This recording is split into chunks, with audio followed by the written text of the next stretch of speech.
lagi dong. Ucapan terima kasih, Ki. Mau tak jual. Oh iya, sekarang Ini juga santai. Santai. Iya, Pak. Menyelesaikan dulu hikmahnya. Ji.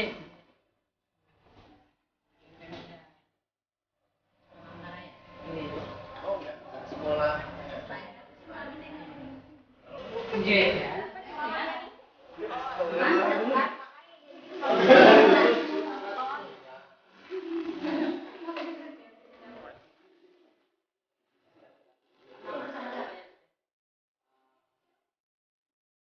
Oh iya.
Kurang dong, kasih.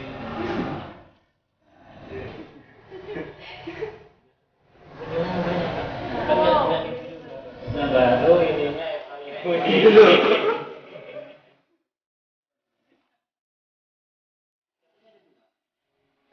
baru dibilangin ajudan rektor.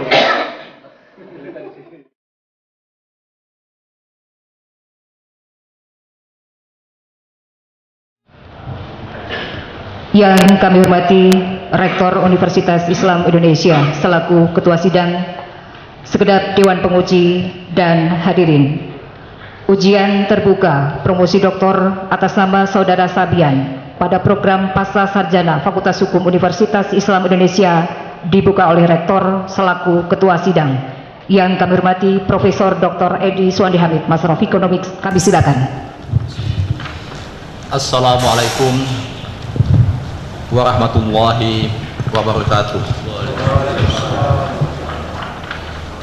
Para Dewan Penguji yang saya muliakan, ibu-ibu, bapak-bapak dan hadirin yang berbahagia, sebelum saya membuka ujian terbuka ini atau promosi doktor, saya ingin memperkenalkan para promotor, co-promotor ini dari berbagai universitas, jadi warna-warni dan tokoh-tokoh semua yang ada di kiri kanan saya, yang pada hari ini akan menjadi penguji untuk Promovendus atas nama Saudara Sabian.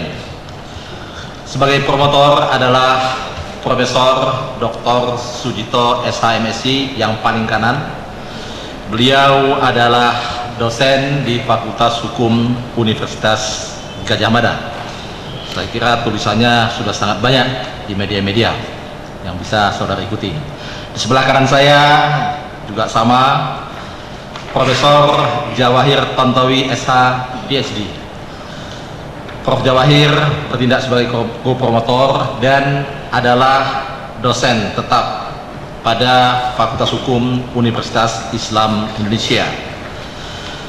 Selaku penguji di sebelah kiri saya, semuanya pasti hafal ya. Yang paling galak pada waktu di DPR, tapi sekarang sudah agak santun gitu ya.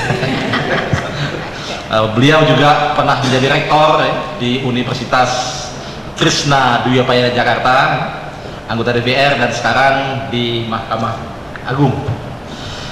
yaitu Profesor Dr. T. Gayus Lumbun SHMH yang akan bertindak sebagai penguji. Juga di sebelah kiri beliau Profesor Dr. Adi Sulistiono SHMH yang berasal dari Fakultas Hukum Universitas 11 Maret Surakarta. Kemudian di sebelah kiri Prof. Dr. Adi adalah Profesor Dr. Andes MG Endang Sumiarni SHM. Beliau adalah dosen Fakultas Hukum Universitas Katolik Atmajaya Yogyakarta. Dan yang paling kiri adalah Dr. M. Samsudin SHM. Jadi dia belum boleh pakai toga seperti yang lainnya. Tunggu sampai guru besar. Dr. M. Samsudin SHM adalah dosen Fakultas Hukum Universitas Islam Indonesia.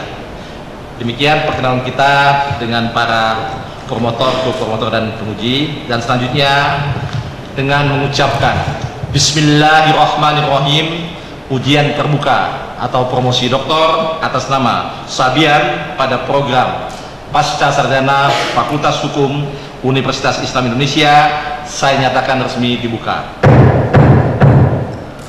Promovendus dan pendamping memasuki ruang sidang.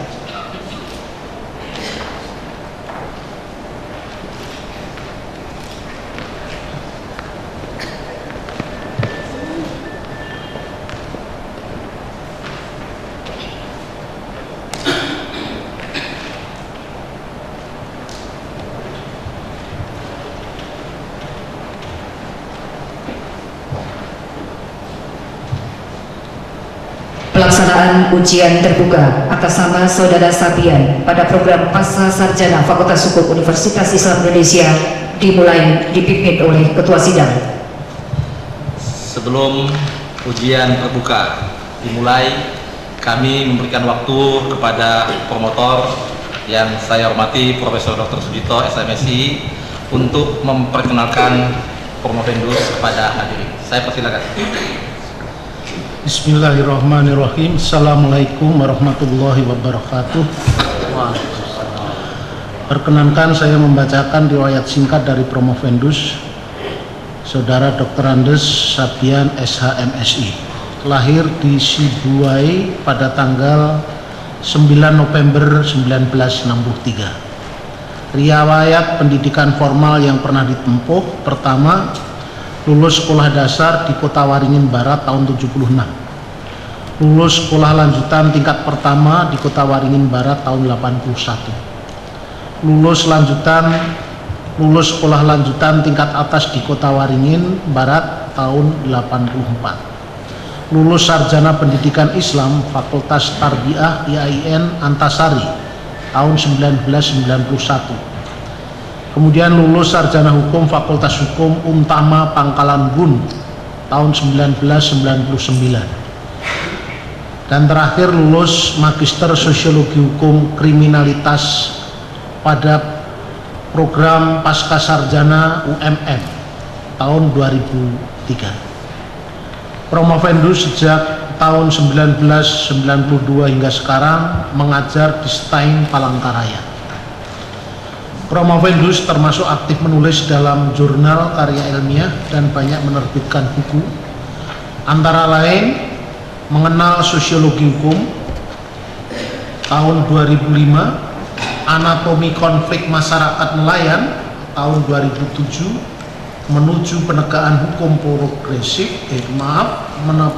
menuju penegakan hukum responsif tahun 2008 dan sekarang mengalami cetak ulang.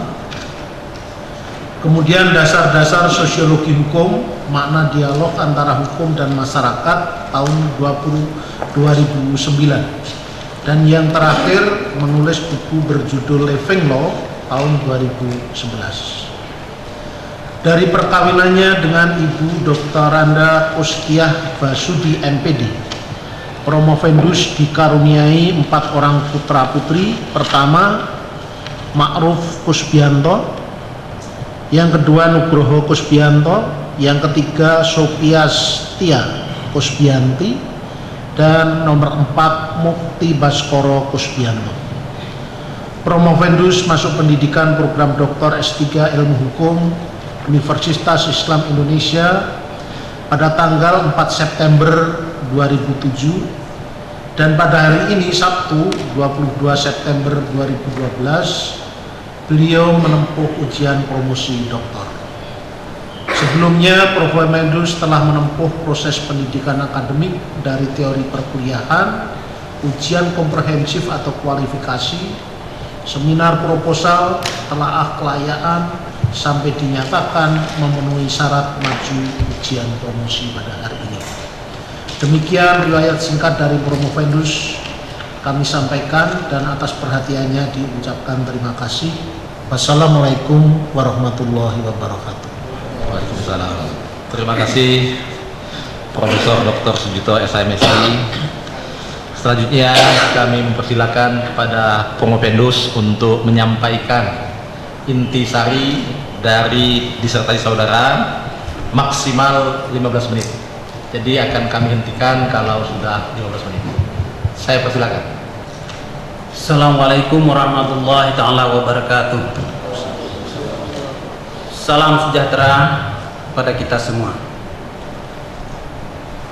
Yang terhormat Bapak Ketua Sidang sekaligus Rektor UII Bapak Profesor Dr. Edi Suwandi Hamid MSc dan Dewan Penguji ujian terbuka disertasi promosi doktor pada program Pasca Sarjana Fakultas Hukum Universitas Islam Indonesia. Yang terhormat Bapak Profesor Dr. Sujito SH MSI sebagai promotor. Yang terhormat Bapak Profesor Dr. Jawahir Tontowi SH sebagai kopromotor. Anggota penguji yang terhormat Bapak Profesor Dr. T. Gayus Lumbun SH MH. Yang terhormat Bapak Profesor Dr. Adi Sulistiono SH MH. Yang terhormat Bunda Profesor Dr. Anda MG Endang SHM Hub. Yang terhormat Bapak Dr. M Samsudin SHM Hum. Secara khusus yang terhormat Bapak Haji Muhammad Riban Satya SOS MSI Wali Kota Palangkaraya dan Bapak Dr. Ibnu Ilmi ASPLU Rektor Stain Palangkaraya serta para hadirin wa hadirat tamu undangan yang berbahagia. Perkenankanlah kami mempresentasikan isi disertasi yang berjudul Hukum Masyarakat Nelayan Saka dalam Sistem Hukum Nasional. Secara khusus membahas tentang hukum penguasaan dan pemilikan serta pengelolaan konflik saka di Kalimantan Tengah.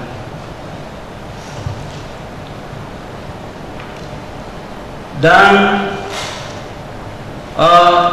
temuan saya memang sangat sederhana sekali, yaitu menemukan satu proses atau peristiwa hukum, yaitu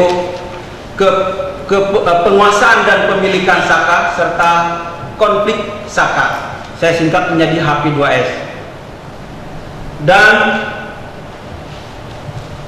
secara umum bahwa HP2S mempunyai substansi hukum, mempunyai prosedur hukum, yaitu mempunyai sejumlah hak-hak, sejumlah tanggung jawab, sejumlah sanksi,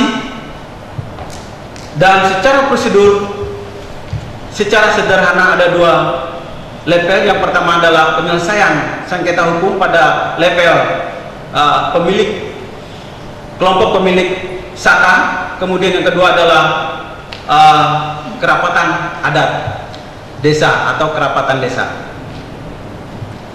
HP2S merupakan salah satu dari hukum sebagai suatu sistem, karena HP2S adalah merupakan budaya hukum, bagaimana juga diungkapkan beberapa pemikir hukum antara lain Profesor Dr. Lili Rasidi, bahwa salah satu sembilan dari hukum sebagai suatu sistem adalah budaya hukum. Demikian juga Lauren Friedman misalkan saja Di samping ada substansi, ada struktur, juga ada budaya. Lalu kemudian yang mendasari H2S ini baik secara nasional maupun internasional bisa kita lihat antara lain pada pasal 18B Undang-Undang 1945 khususnya pada ayat 2. Secara maknawinya bahwa HP2S ini merupakan hal-hal yang dilindungi, dihormati oleh negara karena menghormati hak-hak hukum secara tradisional. Demikian juga Undang-Undang 32 2004, Undang-Undang 31 2004, kemudian juga Peraturan Pemerintah Nomor 56 tahun 70, serta khusus pada lokal Kalimantan Tengah lahir Perda Nomor 16 tahun 2008, lalu kemudian Perda Nomor 1 tahun 2010, dan ini adalah penyempurnaan dari Perda Nomor 56 tahun 1959. Pada saat itu masih DPRD GR yang zaman pada masa itu, sehingga disempurnakan pada saat sekarang. Secara dasar-dasar normatif yang internasional bisa kita lihat pada pasal 34 Deklarasi PBB yang diekspos oleh UNDP tahun 1999. Adapun latar belakang mengapa saya mengangkat isu, mengapa saya meneliti ini dan diekspos pada hari ini. Yang pertama adalah menurut sepengetahuan saya belum pernah atau belum ada yang meneliti secara komprehensif, atau paling tidak hal ini sangat baru menurut saya, sehingga langkah-langkah yang dilakukan meneliti ini adalah langkah strategis untuk pertimbangan pembangunan hukum yang menghasilkan sosok hukum yang responsif, progresif, fungsional, sehingga dengan demikian keutamaan negara yang melindungi, menciptakan rasa aman itu bisa tercapai. Kemudian yang paling penting adalah semua dasar-dasar normatif baik secara nasional maupun internasional secara khusus belum mengarah atau belum melindungi atau mengatur dari HP2S itu, sehingga perlunya kajian-kajian yang sudah saya lakukan ini. Kemudian implikasi teoretiknya, transformasi hukum perlu dilakukan karena sesuai Undang-Undang Nomor 12 tahun 2011 bahwa pada pasal 8 ayat 1, pasal 7 ayat 1 itu bersinergi. Kalau pasal 1 pasal 7 ayat 1 itu memang sudah disempurnakan karena tidak ada lagi perda dan sebagainya pada derajat yang paling bawah. Tapi pada pasal 8 ayat 1 dari 15 ketetapan itu di dalamnya include ada ketetapan kepala desa atau sederajat, sehingga sangat memungkinkan mentransformasikan dasar-dasar normatif kepada dasar-dasar normatif kepada hukum yang saya kaji ini, walaupun bentuknya itu mungkin perlindungan saja atau mengatur secara keseluruhan. Kemudian ada hukum dan masyarakat, itu adalah merupakan strukturasi. Jadi law and society itu adalah satu terstrukturasi, bukan dualisme tetapi dualitas, karena hukum itu dari masyarakat, oleh masyarakat, dan untuk masyarakat, dan tidak pernah hukum itu untuk hukum itu sendiri, sehingga perlunya ditransform sehingga menjadikan strukturasi hukum. Kemudian sebagai landasan utama adalah sebagaimana kajian-kajian Hankasya misalkan saja bahwa hukum itu atau peraturan perundangan itu berlapis-lapis atau berjenjang, yang pada hukum yang di bawah tidak bisa bertentangan dengan hukum yang di atasnya, yang di atasnya tidak bisa bertentangan lagi yang di atasnya, dan seterusnya sampai kepada lapis yang disebut para pemikir kita bahwa terdapat ground norm, nilai dasar. Tetapi yang menjadi perbedaan, kalau dikatakannya bahwa itu adalah fiktif dan hipotesis, kalau menurut saya khusus negara Indonesia tidak ada kata-kata hipotetis dan fiktif. Karena ada Pancasila. Karena Pancasila itu adalah dasar dari segala dasar atau dasar dari segala dasar hukum di Indonesia. Sangat beralasan. Pertama, kelima sila itu ada berketuhanan, ada berkemanusiaan, ada berpersatuan, ada berkerakyatan, dan ada berkeadilan. Mau kurang apa lagi? Dasar ini untuk mendasari hukum kita. Sehingga saya pikir perlu law and society terstrukturasi, nilai-nilai restoratif justice dikembangkan, tapi berasaskan nilai Pancasila. Sehingga hukum kita adalah milik kita, bukan hukum kita memakai hukum orang lain. Saya kira demikian paparan dari saya. Terima kasih. Assalamualaikum warahmatullahi wabarakatuh. Waalaikumsalam. Terima kasih saudara memanfaatkan waktu selama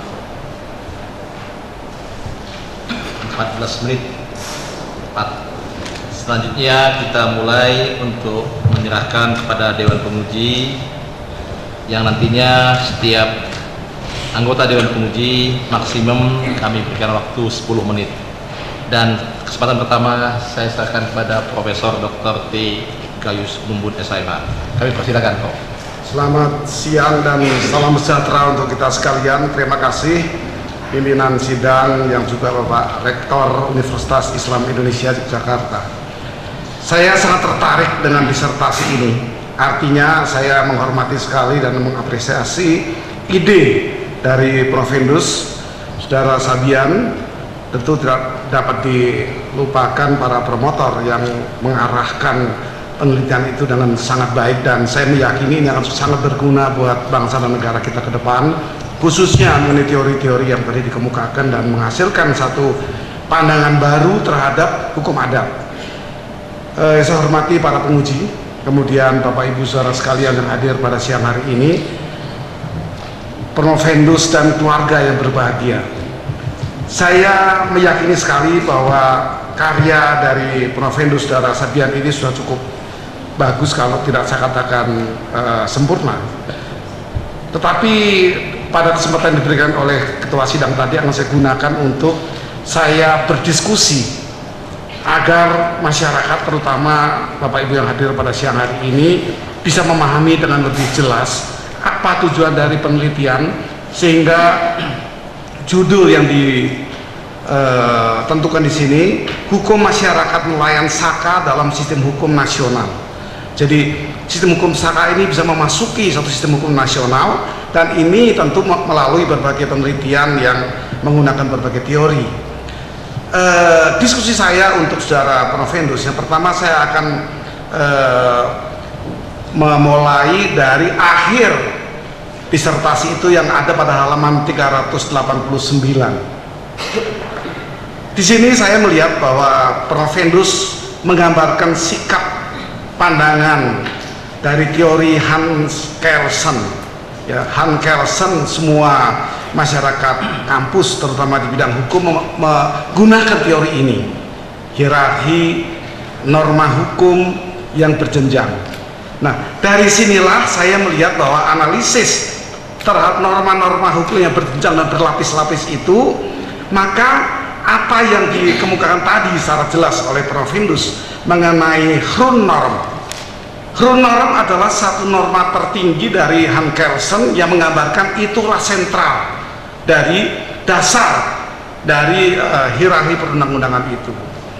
Maka konteks dengan hal ini adalah saya menanyakan, apakah hipotesis yang saudara sebutkan tadi merupakan satu bentuk kalau dikaitkan dengan hak penguasaan dan pemilikan Saka atau nelayan Saka itu adalah merupakan satu bentuk Grundnorm yang bisa menggantikan Pancasila yang tadi saudara uraikan. Apa bisa itu menggantikan Pancasila sebagai Grundnorm pada sebuah perundang-undangan nasional yang baru, dan itu menerbitkan satu hukum yang bersifat operasional?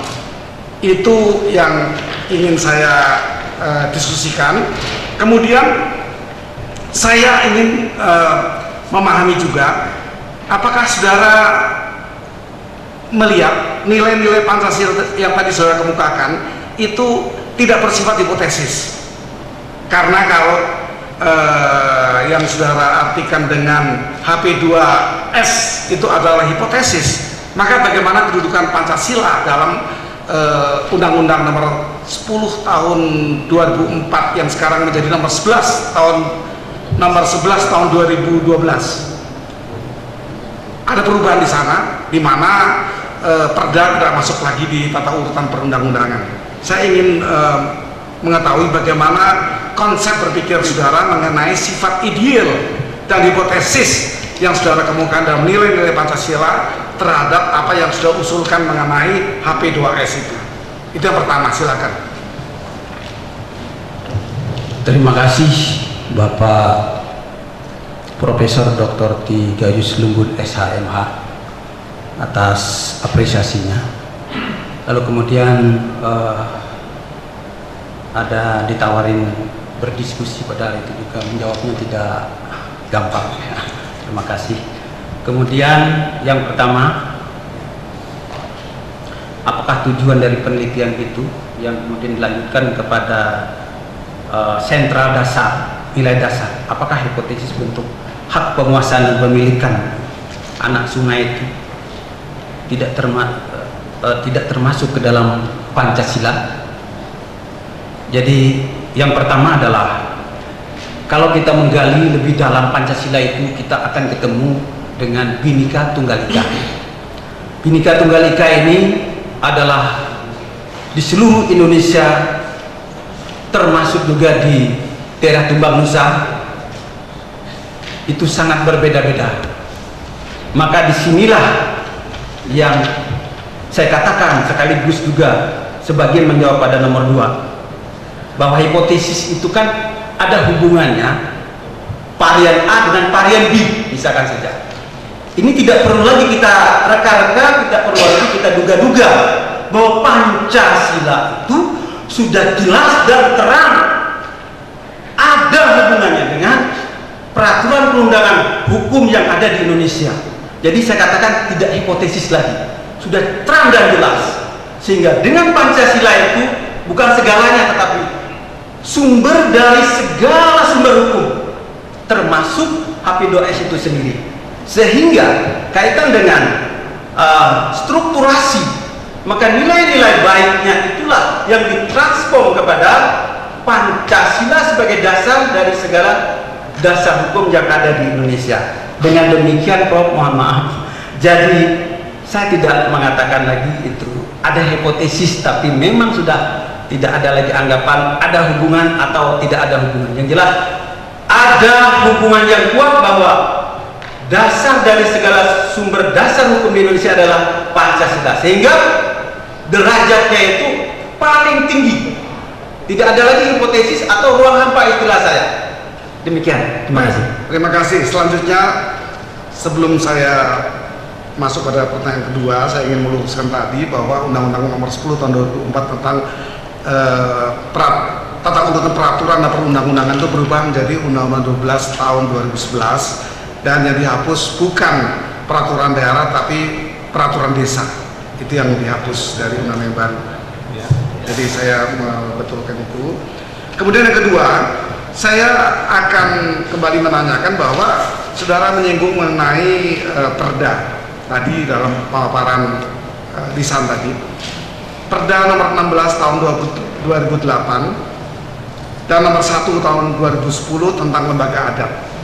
Ini tadi sudah paparan dengan baik, dan ini memang menarik sekali karena hari ini di DPR sedang dibahas mengenai rancangan undang-undang yang mungkin bisa menjadikan masukan dalam pembahasan itu, yaitu tentang rancangan undang-undang perlindungan dalam hak masyarakat adat. Ini sedang dibahas di DPR saat sekarang. Oleh karena itu, yang sudah temukan ini dan saya temukan itu akan sangat bermanfaat apabila ini dapat diterima secara positif, dan saya sangat tertarik dengan penelitian ini.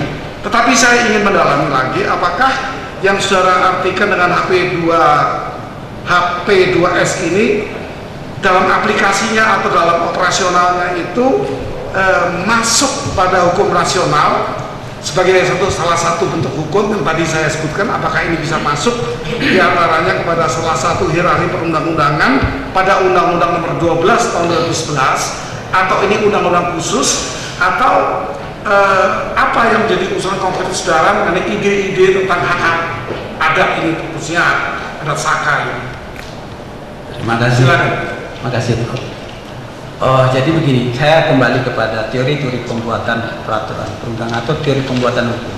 Seperti hal kita kaji Montesquieu, Enjo dan sebagainya, bahwa hukum itu kehadirannya dengan bahasa yang sangat sederhana, tidak rumit, sehingga mudah dicerna. Bahkan Montesquieu mengatakan bahwa hukum itu diperuntukkan kepada ibu-ibu rumah tangga dan sebagainya. Oleh karena itu, saya mencoba itu akan masuk kepada Undang-Undang Nomor 12 Tahun 2011 pada pasal 18 ayat 1 yang ada 15 ketetapan di sana.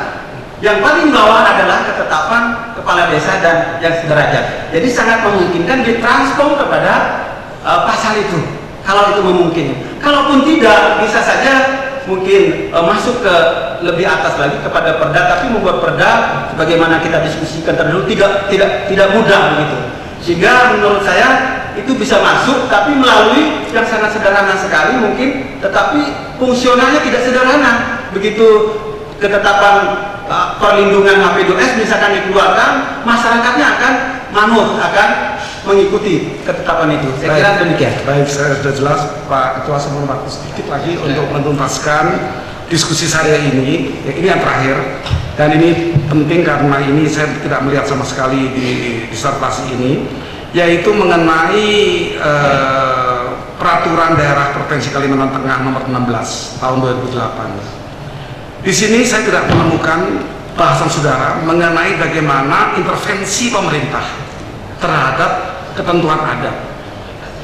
Saya menyadari bahwa disertasi ini sudah sangat bagus kalau disertasi ini bisa membentuk sebuah pengertian yang utuh, karena adanya Perda Kalimantan Tengah Nomor 16 2008 ini, saya mengkhawatirkan sekali bahwa bagaimana kelembagaan atau struktur kelembagaan daerah itu bisa diintervensi, termasuk bagaimana bupati dan wali kota mempunyai pertimbangan untuk mengganti kepimpinan atau kepengurusan adat. Ini perlu saya jelaskan agar intervensi yang ada pada pasal 13 di Perda ini bisa ada solusinya. Karena apa?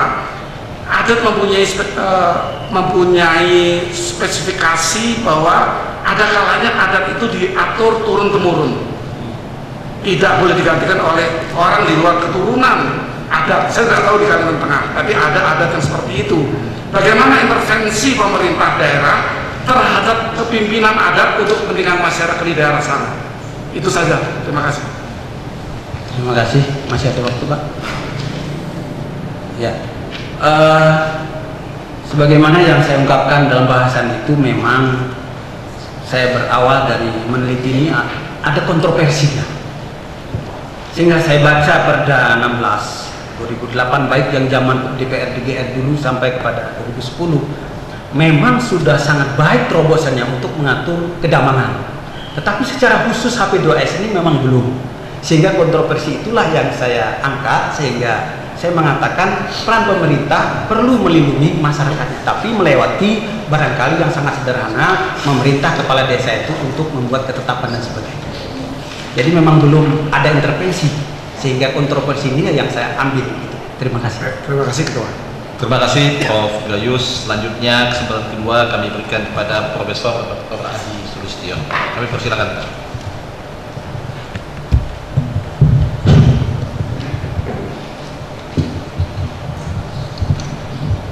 Terima kasih Bapak Ketua Dewan Penguji. Assalamualaikum warahmatullahi wabarakatuh. Waalaikumsalam. Saya mengapresiasi disertasi ini setelah melalui ujian terbuka yang dulu masih banyak kelemahannya, sekarang sudah ditutup semua, sudah ada perbaikan. Banyak teori yang bisa dimasukkan yang sebelumnya mungkin masih kurang. Dan dalam waktu yang cukup lama, nampaknya disertasi ini menjadi semakin baik. Namun demikian ada beberapa hal yang ingin saya tanyakan tentang kontribusi disertasi ini. Kita tahu Saudara Promovendus, di Indonesia sekarang ini konflik demikian banyaknya, baik itu di Jawa Timur maupun di Lampung dan di berbagai tempat, karena memang manajemen konflik di Indonesia ini belum optimal.